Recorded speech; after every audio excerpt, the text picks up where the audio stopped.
सत्सङ्गत्वे निस्सङ्गत्वं निस्सङ्गत्वे निर्मोहत्वं निर्मोहत्वे निश्चलतत्वं निश्चलतत्वे जीवन्मुक्तिः पुनरपि जननं पुनरपि मरणं पुनरपि जननी जठरे शयनम् इह संसारे बहुदुस्तारे कृपया पारे पाहि मुरा।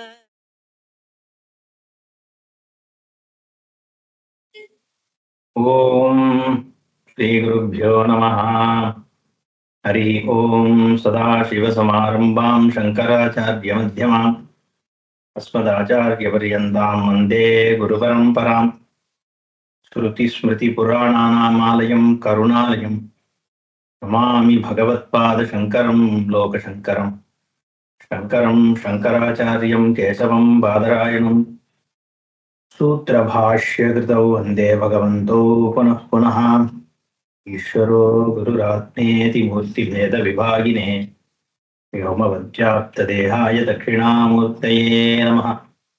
ऋकारस्वन्धकारो वै ऋकारस्तन्निवर्तकः अन्धकारनिरोधित्वात् गुरुरित्यभिधीयते।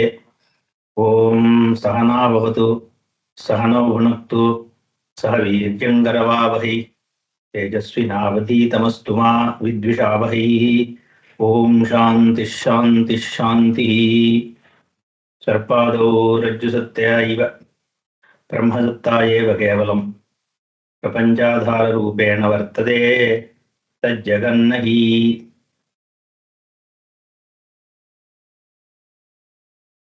சத்தா இருத்தல் இருத்தல் அப்படிங்கறத பத்தி தான் இப்ப நம்ம பேசுறோம். எது இருக்கு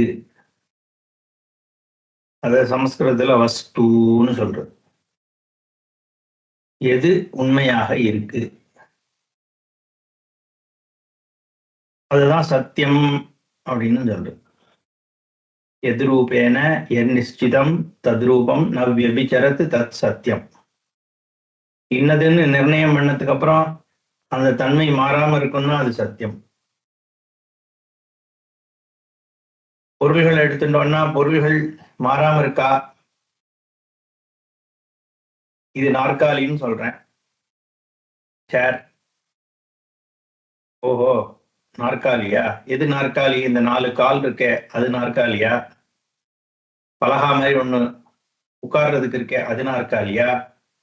பின்னாடி சாஞ்சிக்கிறதுக்கு இருக்கே அது நாற்காலியா? நாற்காலிங்கிறது எதுல இருக்கு? மரத்துல இருக்கா? மரத்துக்கு உள்ள இருக்கா? மரத்துக்கு மேல இருக்கா? மரத்துக்கு குணமா இருக்கா? இப்படி கேள்வி வருது. இல்ல கால் எல்லாம் சேர்ந்தது தானப்பா நாற்காலி. சேர்ந்ததுன்னு ஒரு பொருள் கிடையாது. இதுல ஒண்ணு ஒண்ணா தனியா எடுத்து பார்த்தேன்னா மரம்தான் நாற்காலின்னு சொல்ற. ஓஹோ, அப்ப மரம்ன்றது காரணம், நாற்காலிங்கிறது காரியம். அப்ப நாற்காலி இருக்கிறதுன்னு சொல்லும் பொழுது அந்த இருக்கிறதுங்கிற தன்மை நாற்காலியில இருக்கா மரத்துல இருக்கா? மரத்துலதான் இருக்கு இருக்கின்ற தன்மை. சத்தா இருத்தல் வஸ்து. அப்ப இருக்கின்ற தன்மை. அப்ப மரம் சத்தியம். நாற்காலிங்கிறது மரத்தினுடைய ஒரு வெளிப்பாடு. இப்ப நாற்காலியாக தெரிகிறதே ஒழிய உண்மையாக மரம்தான் சத்தியம். காரணம் சத்தியம், காரியம் மித்யா அப்படின்னு சொல்ல வேண்டியிருக்கு. அடுத்தது மரத்தை எடுத்துக்கோ. மரம்ங்கிறது என்ன? அதுல நிறைய ஃபைபரா தெரியறதே டிம்பர். டிம்பர்ல ஃபைபர் தெரியறதே அது மரமா இல்ல டிம்பர் தானா ஃபைபர் தானா? அப்ப அது காரணமாகிறது ஃபைபர். அதனுடைய ஒரு சமூகம் தான், கலெக்ஷன் தான் மரம். இப்ப மரம் காரியம், அதுல இருக்கிற அந்த ஃபைபரு காரணம், காரணம் தான் சத்தியம், காரியம் காரணத்தோட வெளிப்பாடா இருக்கு. அப்ப இதெல்லாம் சேர்ந்துதான் மரம்னு ஆச்சு. ஓஹோ, அப்ப அதுவாது சத்தியமாப்பா? அதை எடுத்தேன்னா சயின்டிஸ்ட் என்ன சொல்றான், அது உள்ள போனேன்னா அதெல்லாம் மாலிகூல்ஸா இருக்கு, அது கீழே ஆட்டம்ஸ் இருக்கு. அப்ப ஆட்டம்ஸ் தான், ஒரு ஆட்டம் தான் சத்தியமா? எல்லா ஆட்டம் சமூகம் தான் சேர்ந்து அந்த டிம்பர் ஃபைபர் இதெல்லாம் ஆயிருக்கு. அப்போ அது சத்தியம் இல்ல? அதுவுமே இன்னும் உடைச்சுன்னு போக முடியும், அதுக்கும் காரணம் இருக்கு, அதுவும் காரியம்தான். எந்த ஒரு பொருள் எடுத்தாலும் அது காரியமாவே இருக்கு. நாற்காலிங்கிறது காரியமா இருந்தது, அதுக்கு மரம் டிம்பர் காரணமா இருந்தது. அப்புறம் டிம்பர் காரியமாச்சு, அதுல இருக்கிற ஃபைபர் அதெல்லாம் காரணமாச்சு.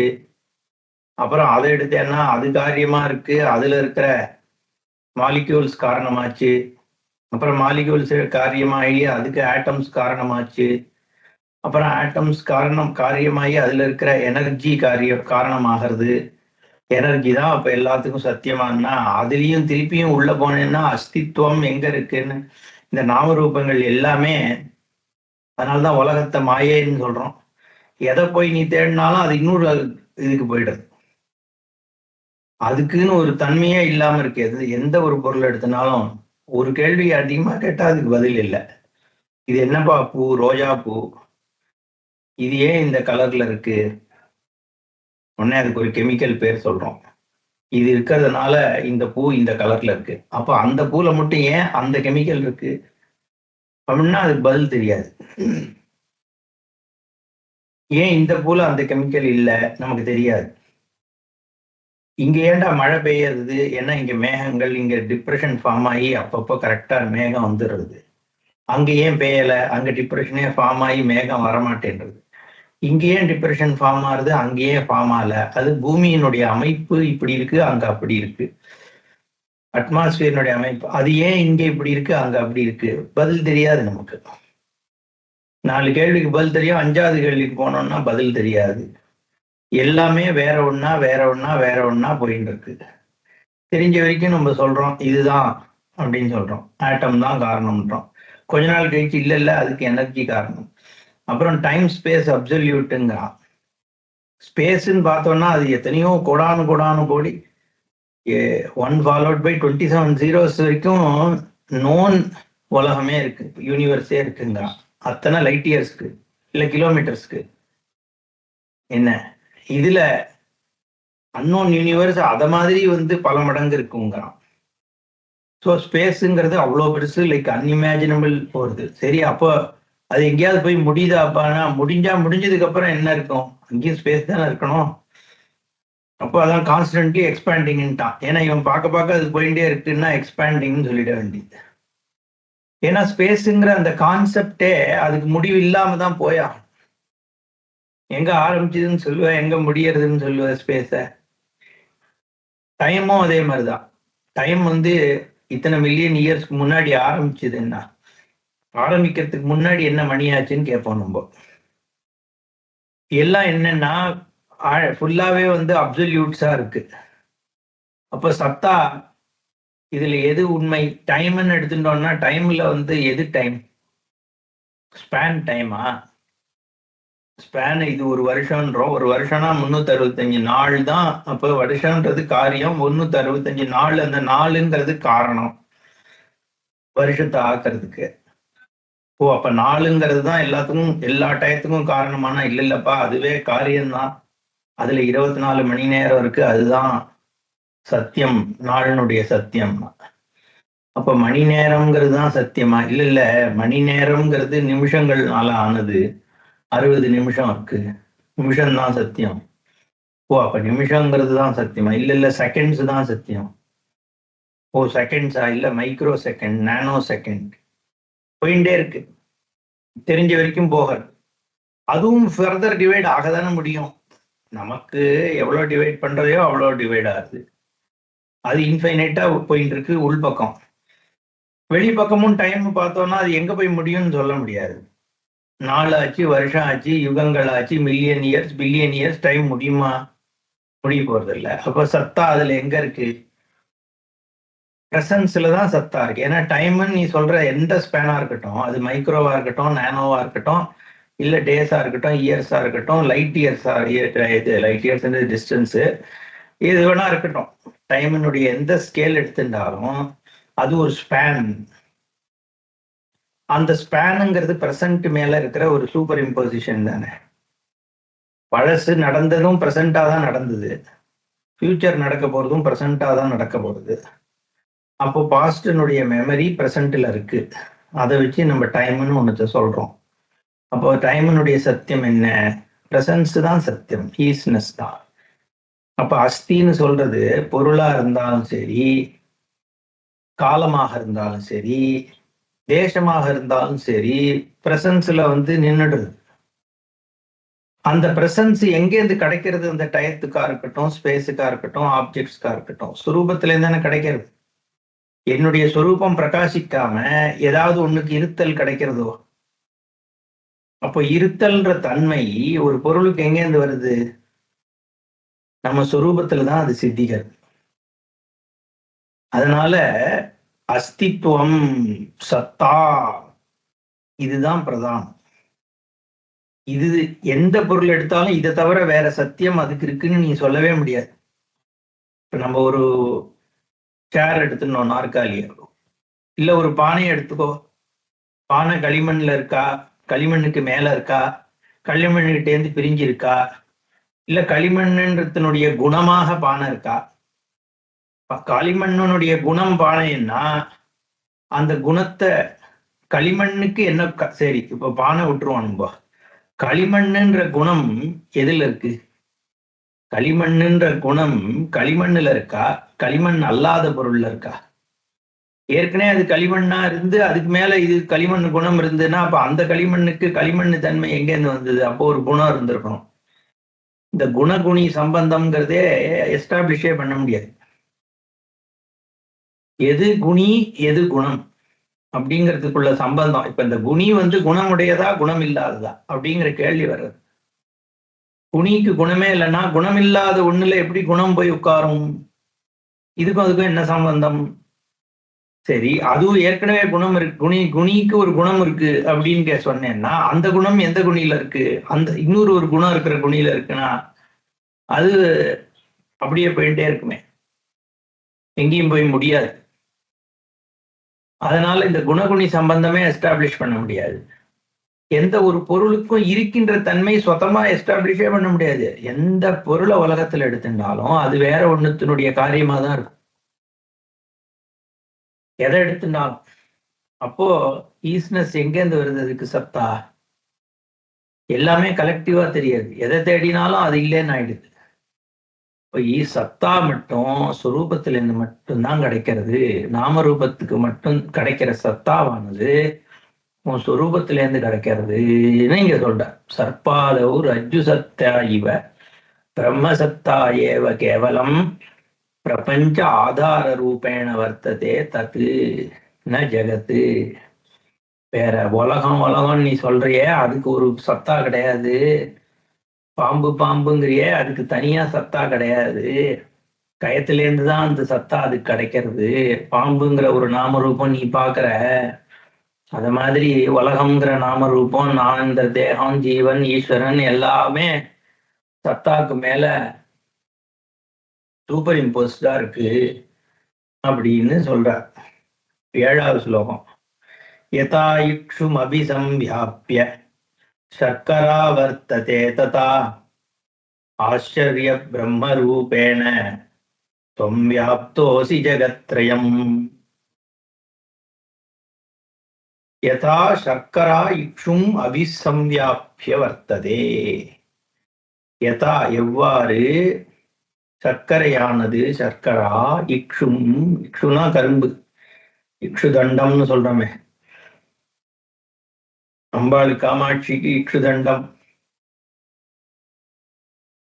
அந்த மாதிரி அபிசம்வியாப்ய, சம்வியாபியனா நன்றாக வியாபித்து, அபிசம்வியாபிய இன்னும் எக்ஸ்ட்ரா எம்பசிஸ், எல்லா இடத்துலயும் நன்னா வியாபிச்சு, எதுல கரும்புக்குள்ள சர்க்கரை எல்லா இடத்துலயும் வியாபிச்சு வர்த்ததே யதா எப்படி இருக்கோ ததா அதே மாதிரி ஆச்சரிய பிரம்ம ரூபேன ஆச்சரியமான பிரம்மஸ்வரூபத்தினால ரூபமாகிய நீ ஜகத்வம் ஜகத்ரயம் வியாப்தஹாசி, நீ 3 லோகத்தையும் வியாபிச்சிருக்க.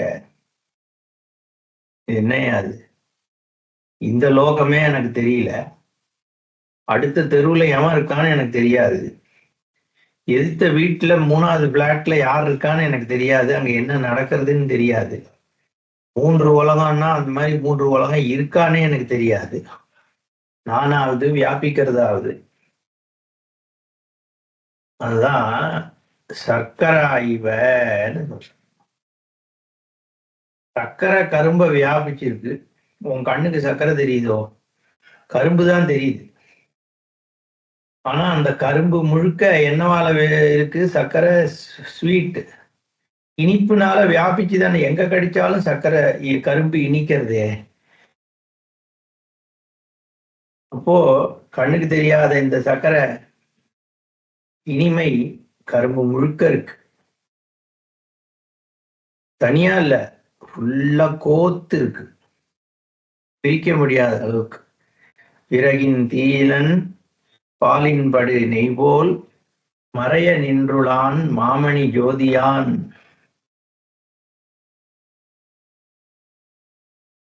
அப்படின்னு மாணிக்கவாசகர் பாடுறார். மாணிக்கவாசகர் ஞாபகம் 4 பேர்ல ஒருத்தர் பாட்டு. அது விறகுல தீ இருக்கா மாதிரி, பால்ல நெய் இருக்கா மாதிரி. உங்க கண்ணுக்கு தெரியறதான்னா தெரியல, ஆனா இருக்கு, முழுக்கவே இருக்கு, எங்க பார்த்தாலும் இருக்கு. தேய்ச்சா வருது அரணியில நெருப்பு. பால்ல எங்க இருக்கு நெய்ன்னு சொல்ல முடியுமோ? எல்லா பாலையும் சேர்த்து நீ கடைஞ்சி வெண்ணெய் தயிராக்கி கடைஞ்சி எடுத்ததுக்கு அப்புறம் உள்ளேந்து வருது, அது காய்ச்சின அப்புறம். உணர்வு உறவு கோல் நட்டு உணர்வு கயிற்றினால் முருக வாங்கி கடைய வந்து முன்னிற்குமேன்னு பாண்டார். போட்டு கடைஞ்சி எடுத்தா வந்துடும், பக்தினால் நீ எடுக்கலாம் அப்படிங்கிறது அங்க பாவம். இங்க கரும்பை நீ என்ன பண்ற? அப்புறம் புழிஞ்சு ஜூஸ் எடுத்து போட்டு அது சர்க்கரையை வெளில எடுக்கிற. ஆனா எங்க பார்த்தாலும் அது நிறைஞ்சிருக்கு. சர்க்கரையை பிரிக்கிறதே ரொம்ப கஷ்டம், அப்படி இருக்கு, உள்ள அப்படியே தோஞ்சிருக்கு. அது மாதிரி எந்த ஒரு அனுபவம் இருந்தாலும் அந்த அனுபவத்துல இது இருக்கு. பிரதிபோத விதித்தம் மத்தம்னு ஒவ்வொரு போதம். இங்க மரம் தெரியறதா பிரம்மம் இருக்கு, மலை தெரியறதா பிரம்மம் இருக்கு, சொப்பனம் தெரியறதா பிரம்மம் இருக்கு, எதுவுமே தெரியாம தூக்கமா அப்படியே கருப்பா இருக்கா பிரம்மம் இருக்கு. ஏன்னா எழுந்து சாட்சி நான் தூங்கினேன் அப்படின்னு சொல்றேன். காலத்தை பாக்குறேன்னா அங்க பிரம்மம் இருக்கு, தேசத்தை பாக்குறேன்னா பிரம்மம் இருக்கு. என்ன உடம்பே இல்ல இடத்துலயும் பிரம்மம் இருந்துன்னு இருக்கு. உடம்பு இருக்கு இல்லைங்கிறதெல்லாம் புத்தியில பிரகாசிக்கிற விஷயமாச்சே. அப்போ பிரகாசத்தை கொடுக்கறதுக்கு இருக்கிறது ஸ்வரூபம், அஸ்தித்வ ஸ்வரூபம் அது இருந்துன்னு இருக்கு. அந்த மாதிரி இருக்கிறதுனால நீ வியாபிக்கிறேன்னா இந்த புத்தி உடம்போட இருக்கிற நாள்ல அது எங்க இந்த வியாபிக்க போறது? அது இந்த உடம்பையே நம்ம முழுசா வியாபிக்கிற மாதிரி தெரியல. ஏன்னா ஒரு காலில் கட்டவரல் ஒருத்தனுக்கு சுகர் வந்து வெட்டிட்டா அவன் இருந்துன்னு தானே இருக்கான், போயிடலையே காலோட சேர்ந்து. அப்ப அந்த இடத்த நான் வியாபிச்சேன்னா இல்லையான்னா?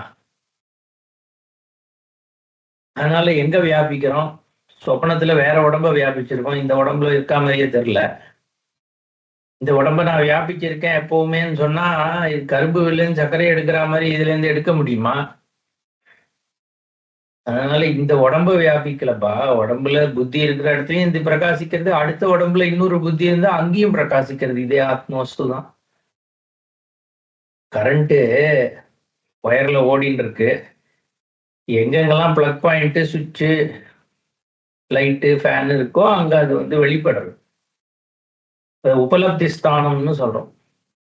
புத்தியில வந்து அது உபலப்தி ஆகிறது, கிடைக்கிறது. எல்லா இடத்துலயும் இருந்தாலும் அங்கதான் கிடைக்கிறது, அவ்வளவுதான் வித்தியாசம். ஏன்னா அது அது அங்க உபலப்தி ஆகிறதுக்கான ஒரு கெப்பாசிட்டி அந்த புத்திக்கு இருக்கு. எப்படியா தெரியும் உனக்கு வியாபிச்சிருக்குன்னா? எப்படி வியாபிக்கிறதுனா என்ன? முதல்ல அப்படியே ஆகாசம் மாதிரி அப்படியே பரவேடாய் அதுவும் இருக்கு இதுவும் இருக்கு, அதுக்கு நடுவுல பிரம்மமும் உட்கார்ந்து இருக்குன்னு அர்த்தமா? அப்படின்னா துவைதம் தானே. குணம் இருக்கிற ஒரு இடத்துல அது எப்படி இருக்கணும்னு சொல்லுவ நீ? அதனால வியாபிக்கிறது அப்படிங்கறதெல்லாம் என்னன்னா இது தவிர வேற ஒண்ணும் இல்லைன்னு அர்த்தம், அவ்வளவுதான் அர்த்தம் அதுக்கு. இல்லைன்னா வியாப்னோத்தின்னா காரிய ஜெகத்துலதான் வியாபிக்கிறதெல்லாம். ரூபத்தகா பார்த்தோம்னா இதை தவிர தேசமே இல்லை, அப்புறம் என்ன வியாபிக்கிறது? ஸ்பேஸ்ன்னு சொல்றிய, அந்த ஸ்பேஸ் உனக்கு பிரகாசிக்கிறது தானே ஸ்பேஸ். அப்போ ஸ்பேஸினுடைய எக்ஸிஸ்டன்ஸ் உன்கிட்ட தான் இருக்கு, நீ உன்னுடைய சத்தா தான் ஸ்பேஸினுடைய சத்தா. அப்ப ஸ்பேஸை நீ வியாபிக்கிறேன்னு அர்த்தம். ஸ்பேஷியாலிட்டியை கடந்தவன் அர்த்தம் ஸ்வரூபம். அனோரணியான் மகத்தோ மகியான் இருக்கு, சின்னதோட சின்னது பெருசோட பெருசுன்னா என்ன அர்த்தம்? டைமென்ஷனாலிட்டிக்கு அப்பாற்பட்ட ஸ்வரூபம்.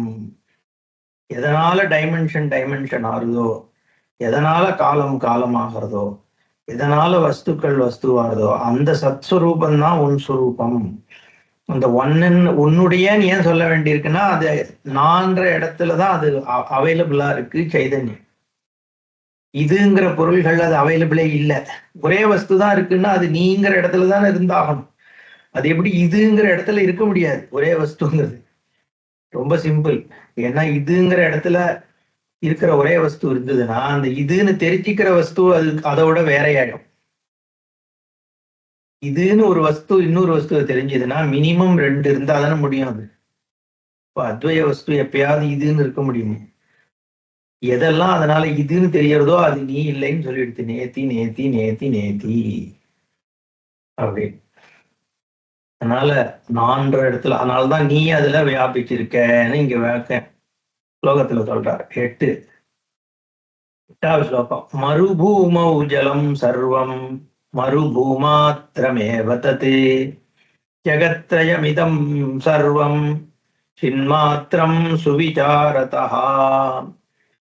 இன்னொரு ஒரு திருஷ்டாந்தம் அழகா கொடுக்குறாரு இங்க. ஏன்னா சக்கரைன்றோம் கரும்புங்கிறோம், ஆத்மா ஆனந்த ஸ்வரூபம்னு சொல்றதுக்காக அங்க சக்கரை கரும்புன்னு சொன்னார். சந்தோஷம்.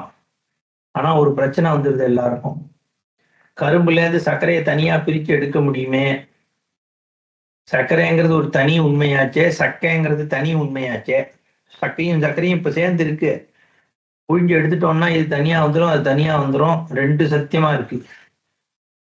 அது இந்த திருஷ்டாந்தத்தெல்லாம் இருக்கிற பிரச்சனை. பிரதிபிம்பவாதம், ஆபாசவாதம், அவச்சேதவாதம் எல்லாம் சொல்லும் பொழுது உபாதின்னு சொல்லிட்டு போயிடுறான். அப்போ உபாதிங்கிறது தனி சத்தியமா இருக்கே அப்படின்ற கேள்வி வந்துடும். எதுல பிரதிபிம்பம் ஆகிறதோ அது அந்த பிரதிபிம்பிக்கின்றதுக்கு ஏதோ ஒரு குணம் தேவை. அப்பதான் அதுல இது பிரதிபிம்பிக்க முடியும் ஆத்ம வஸ்துவானது. அப்போ இது பிரதிபிம்பம் நடக்கிறது, பிரதிபானம் அங்க நடக்கிறது, பிரதிபிம்பம் ஏற்படுறதுன்னா அந்த பிரதிபிம்பத்தை ஏற்படுத்தக்கூடிய கண்ணாடியோ ஏதோ ஒண்ணு அங்க இருக்கணும். ஜலம் இருக்கு, ஜலார்க்கவத்துன்னா அது எப்படி அத்வைதமாகும் அப்படிங்கிற கேள்வி வந்துடுது. அந்த மாதிரி இங்க கரும்பை வியாபிச்சிருக்குன்னா, அதனால்தான் எந்த ஒரு பிரக்கிரியிலையும் இந்த மாதிரி அவச்சேதவாதம் பிரதிபிம்பம் எடுத்தா சில பிரச்சனைகள் உண்டு. அது சரியா சொல்லி தரணும். ஆச்சாரியாலே பாஷ்யங்கள்ல எல்லா இடத்துலயும் மிருத்துக்கடன் சொல்ல மாட்டார். நிறைய இடத்துல ரஜ்ஜு சர்ப்பம் சொல்றார். ஏன் ரஜ்ஜு சர்ப்பம் சொல்ல வேண்டியிருக்குன்னா அங்க சத்தியத்துவம் ஆத்தியாசிக சத்தியத்துவம் தான். பாம்புக்கு இல்லாத பாம்பு நீ பாக்குற அவ்வளவுதான் அப்படிங்கறதோட முடிஞ்சு போயிடுறதான். களிமண் பானையாச்சுன்னா அது விவர்த்த காரணம்னு எப்படி சொல்லுவ? மாறுறதே, ஷேப்பு மாறுதேன்னு கேட்பான். பரிணாமி மாதிரிதானே இருக்கு, அங்க விவர்த்தம்னு சொல்லிட முடியாது. அதனால இங்க 2வது திருஷ்டாந்தம் இங்க சொல்றார். மருபூமௌ தத் ஜலம் சர்வம் மருபூமாத்திரமேவ சவிசாரதா இதம் ஜெகத்ரயம் சர்வம் சின்மாத்திரம். மருபூமௌ, மறுபாலைவனத்துல, தத்து ஜலம் சர்வம், அந்த அதுல தோன்ற ஜலம் இருக்கே, நம்ம இந்த ரோட்ல போனா மிராஜ் வாட்டர், அது எல்லாம் என்னன்னா மருபூ மாத்திரமேவ, அது அந்த பூமி தான். பூமி இல்ல, அதுக்கு மேல இருக்கிற அந்த காத்துல ஏற்படுற ரிஃப்ராக்ஷன் அதெல்லாம் இந்த காலத்துல சொல்லுவோம் நம்ம. அவ இந்த திருஷ்டாந்தத்தை சொல்லும் பொழுது அந்த அளவுக்கு இந்த ஞானம் இருந்திருக்காதுங்கிறதுனால மறுபூமி தான் ஜலமாகவும் தெரியறது அப்படின்னு இங்க தாத்பரியம். மறுபூ மாத்திரமேவ சுவிச்சாரதா இதம் ஜெகத்ரயம் சர்வம் ஜென்மாத்திரம். விசாரம் பண்ணி பாரு, அங்க எப்படி தண்ணியா தெரியறது முழுக்க அந்த பூமி தானோ, அந்த மாதிரி இங்க இதம்னு எதெல்லாம் தெரியறதோ, ஜெகத்ரயமா இருக்கட்டும், ஜெகத் சப்தமா இருக்கட்டும், எல்லாம் சைத்தன்யம் தானே. ஓ உலகம் எனக்கு அனுபவப்படுறது. துணி இருக்கு அப்படின்னா, துணிங்கிறது எதை வச்சு நான் சொல்றேன், எனக்கு துணி அனுபவம் ஆகிறது. துணி எப்படி அனுபவம் ஆச்சு? மஞ்ச கலர்ல இருக்கு, அந்த வர்ணம் தெரியறது, அதனுடைய ரூபம் தெரியாது, அப்படி இருக்கு அப்படின்னு தெரியாது. அப்புறம் கையால தொடுறேன், அதனுடைய டச்சு தெரியாது. டேஸ்ட் பண்ணி பார்த்தா டேஸ்ட் தெரியாது, ஸ்மெல் பண்ணா ஸ்மெல் தெரியாது. அப்போ இதெல்லாம் என்ன? துணிங்கிற ஒரு அனுபவம் என்னுடைய இந்திரியங்கள்ல ஏற்படுற அனுபவம். இந்திரிய சன்னிகர்ஷம் இந்த விஷயத்துல இருக்கு, விஷயம்னு ஒண்ணு தெரியறது. அந்த விஷயத்தை என்னோட இந்திரியங்கள் போய் ஒரு அனுபவத்தை அனுபவிக்கிறது. ஸ்ரோத்ரேந்திரியம், ஜிஹ்வா, கிராணம், எல்லா விதமான அனுபவம், நேத்திரம் எல்லாம் சேர்ந்து ஒரு அனுபவத்தை கொடுக்கறது துணி அனுபவம். இந்த அனுபவம் ஏற்படுத்தக்கூடிய இந்திரியங்கள் என்னவா இருக்கு? இந்திரியம் சைதன்யாத்மகமாக தானே இருக்கு. என்னுடைய அவேர்னஸ்ல ஏற்படுற ஒரு விருத்தி புத்தி விருத்தியா முதல்ல ஏற்படுறது. மனசு புத்திங்கிறது சைதன்ய விருத்தி. அந்த புத்தி விருத்தியில இந்திரிய விருத்தி, அந்த இந்திரிய விருத்தின்றது இந்த கண்ணு மூக்கு காதுங்கிறது. அந்த இந்திரிய விருத்திங்கிறது விஷய விருத்தி ஆகும், போய் அடையாது. விஷயாகார விருத்தி இந்திரியத்துல ஏற்படுறதுதான் என் புத்தியில ஏற்படுற ஞானம். இல்ல வெளியில ஒரு பொருள் இருக்கேன்னா வெளியல அப்படிங்கிறதும் ஒரு விருத்தி தானே, உள்ளங்கிறதும் ஒரு விருத்தி தானே, ஆகாசம்ங்கிறதும் ஒரு விருத்தி தானே, வெளிச்சம்ங்கிறதும் ஒரு விருத்தி தானே. அப்ப அதுல ஸ்தூல விஷயங்கள் எல்லாமே விருத்திக்குள்ள வந்துடுறதானோ. இந்த ஒரு துணி என்ன அனுபவமோ அதேதான் மலையினுடைய அனுபவம், சூரியனுடைய அனுபவம், எல்லாமே இந்த பஞ்ச கரணங்கள்ல ஏற்படுற ஒரு விஷய சன்னிகர்ஷத்தினால உலக அனுபவம். இந்திரியங்கள் விருத்தி பூத்தமா இருக்கு, மனசும் புத்தி விருத்தியாத்மகமா இருக்கு. அந்த விருத்திங்கிறது சைதன்யத்துல ஏற்படுற மாறுதல். மாறுதல்ன்றதுல ஒரு சத்தியத்துவம் கிடையாது. அப்போ கண்டென்ட் எது? சின்மாத்திரம் தானே. சப்ஜெக்ட் ஆப்ஜெக்ட் டிவாலிட்டி, அறிந்து கொள்கின்றவன் அழிந்து கொள்கின்ற பொருள் அறிந்து கொள்ளுதல் இந்த திரிபுட்டி இருக்க, அதை அனலைஸ் பண்ணோம்னா அது மூணுமே சின்மாத்திரமா தான் இருக்கு. அறிந்து கொள்கின்றவனுடைய சொரூபம் சின்மாத்திரம். அறிந்து கொள்ளப்படுகின்ற பொருளை பார்த்தோம்னா அதுவுமே விருத்தியாத்மகமாக தானே உனக்கு ஏற்படுறது. விஷயம் விஷய விருத்தி தானே. கிளாத்னா கிளாத் கான்சியஸ்னஸ், கிளாத் கலர்னா கிளாத் கலர் கான்சியஸ்னஸ், கிளாத் ஷேப்னா கிளாத் ஷேப் கான்சியஸ்னஸ். இதுல மாறாம இருக்கிறது எது? கான்சியஸ்னஸ் தானே மாறல. நாமரூபம் மாறிண்டே இருக்கே. இப்போ சத்தா பகவான் பாஷ்யக்காரர் இதுல சன்கட்டகா, சன்பட்டகா, சன்ஹஸ்தி அப்படின்னு ஒரு அனுபவமும் மாறிண்டே இருக்கு. பானை இருக்கிறது, யானை இருக்கிறது, மரம் இருக்கிறது, களிமண் இருக்கிறது. அப்போ அதுல மாறாம எது இருக்குன்னா அந்த சன்னு ரெண்டு புத்தி இருக்கு, புத்தி துவய உபலப்தி இருக்கு. ஒரு புத்தி நாமரூப புத்தி, இன்னொன்னு சத்தா புத்தி.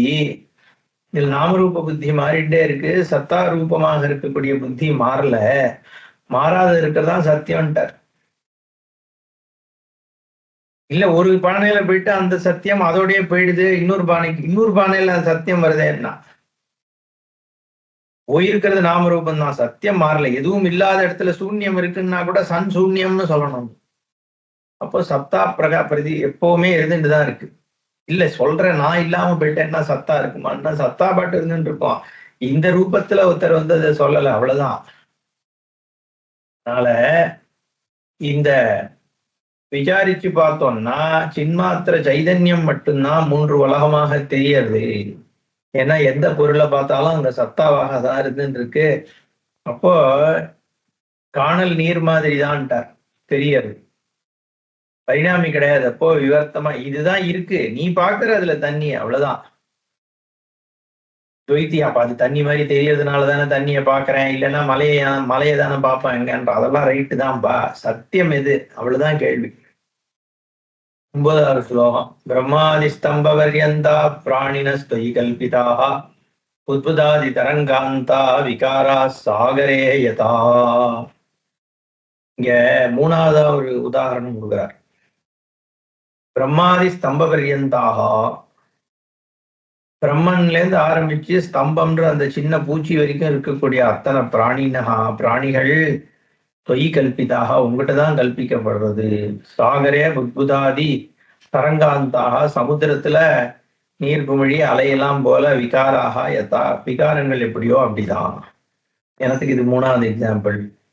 முதல்து நமக்கு புரிஞ்சுடுத்து, கரும்புல இருக்கிற சர்க்கரை. 2வது நீங்க என்ன ஜஸ்டிபிகேஷன் கொடுத்தேன், பாலைவனத்துல தெரிகிற ஜலம்னு சொல்லும் பொழுது அது பூராவே உனக்கு தான் தெரியுது அப்படின்னு காமிக்கிறதுக்காக. ஏன்னா கரும்பு சர்க்கரைன்னு சொன்னேன்னா தனியா பிரிக்க முடியறது, அப்படிங்கிற பொழுது இதுல பிரிக்க முடியாது, ஏன்னா மொத்தமாவே ஒண்ணும் இல்லாத ஒண்ணுன்ற காமிக்கிறதுக்காக தானே. இது எனக்கு 3வது ஒண்ணு தேவையானா, ஆமாம் தேவை. என்னன்னா ஏற்கனவே நீ சொன்னதெல்லாம் ஜட பொருள்கள். அப்போ உனக்கு என்ன தோணும், பிரம்மமானது வெறும் உபாதான காரணம் மட்டும்தான் அப்படின்னு தோணும். இது ஜடப்பொருள் மாதிரி இது ஒரு பொருள் போல இருக்கு, உயிரினங்களை பத்தி சொல்லும் ஐயா அப்படின்னு. அந்த கேள்விக்குதான் இங்க எந்த உயிரா இருந்தாலும் அதுவுமே உங்ககிட்ட தான்ப்பா கல்பிதம். அதுக்கு என்ன உதாரணம் கொடுக்கிறாருன்னா, புத்புதாதி தரங்காந்தாகா, தண்ணியில நீர்க்குமிழி இருக்கும், நொர இருக்கும், அலைகள் இருக்கும், சுழல் இருக்கும், ஏகப்பட்டது இருக்கும். ஏன்னா சக்கரை கரும்புனா ஏகப்பட்டதை காமிக்க முடியாது, காணல் நீர்லயும் ஏகப்பட்டதை காண்பிக்க முடியாது. ஆனா இங்க உயிர்கள் எத்தனையோ இருக்கே, எவ்வளவு உயிரினங்கள் இருக்கு. நான் ஒருத்தந்தான் இருக்கேனான்னு இதோட சேதனமா எத்தனையோ இருக்கு சேதனம். உயிர் எத்தனை பாக்டீரியா நமக்கு தெரியாமல எத்தனை ஜில்லியன்ஸ்ல இருக்கு. அது எல்லாம் ஒரே ஆத்மாதான். அது எப்படிப்பா ஒரே ஆத்மா, ஒண்ணு தனித்தனி ஜீவாத்மா தானே. நான்னா எனக்கு ஒரு ஜீவாத்மா, பக்கத்து வீட்டுக்காரன்னா அவன் தனி ஜீவாத்மா.